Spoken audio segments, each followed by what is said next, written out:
If you're on an SUV with a premium feel but not a premium price tag, then don't worry, VW has created the Touareg especially for you, because while it may share its underpinnings with a Porsche Cayenne, it's actually a lot less expensive than other luxury off-roaders.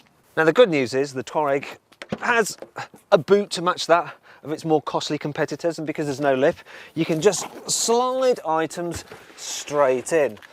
Obviously, you need to fold down the seats to fit the snowboard in.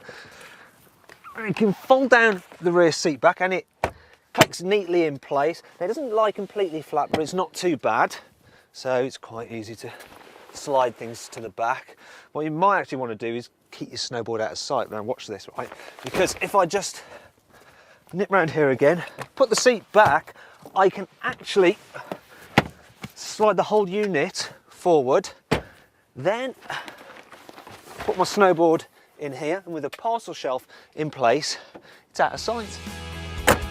There's also lots of places to hide your bits and bobs in the front of the cabin and room for plenty of refreshments. Quality is what you'd expect from a VW product, and all the controls are logically laid out, while the standard touchscreen sat-nav is easy to use. Actually, the Touareg comes absolutely loaded with standard equipment. For instance, as well as a full complement of airbags, you get climate control, Bluetooth for your mobile phone, leather seats, iPod connectivity, all-round parking sensors and a reversing camera. Now you can actually upgrade that for all-round cameras. You can choose from 4 different views, and the side ones are very useful if, like me, you're prone to curbing your alloys.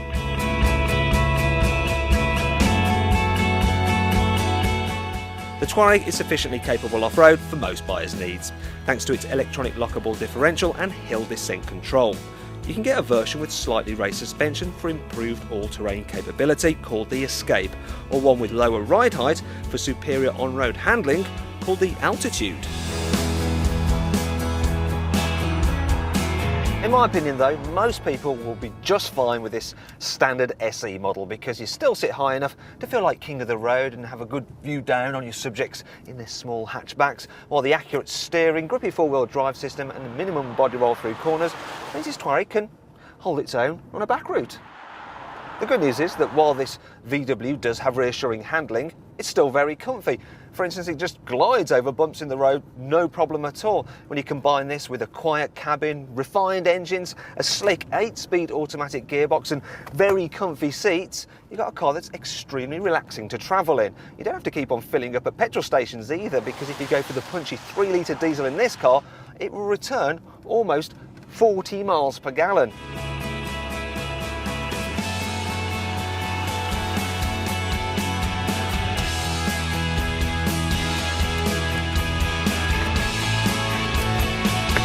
Now then, we need to talk about the Touareg's downsides, and it does have a few. For instance, the back doors, they don't open particularly wide.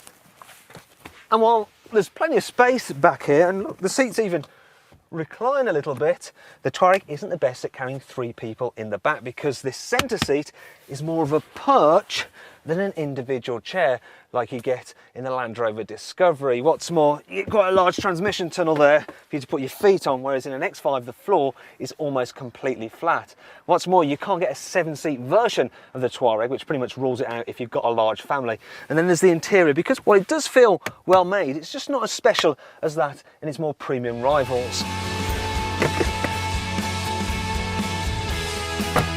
Finally, the Touareg won't hold its value quite as well come resale time as its more desirable competitors. That said, it is cheap to buy in the first place. Let's face it, a VW badge is good enough for most people.